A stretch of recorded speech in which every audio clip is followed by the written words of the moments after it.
Hey guys, welcome back to HubClick. In this video, I'll be showing you, discuss with you how to contact Uber driver live chat support. But first, check our special offer in the description. So let's get started.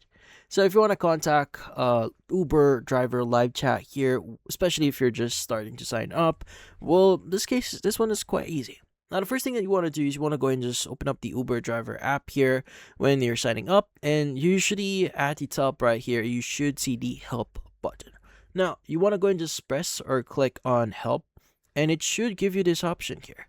Now, you want to go and choose the chat with support, and this will redirect you to the chat window. Now, from here, you just need to message or explain to them what assistance you need right now. So you can go and just explain your current situation, click on send, and this will basically connect you with a support representative. Now, just keep in mind there are some windows that you may want to know here, so don't contact them in the middle of the night. Just contact them like maybe during working hours, so just to make sure that you get the response as soon as you can. But in this case, that's about it. So if you found this video helpful, hit the like and subscribe button and watch our next video.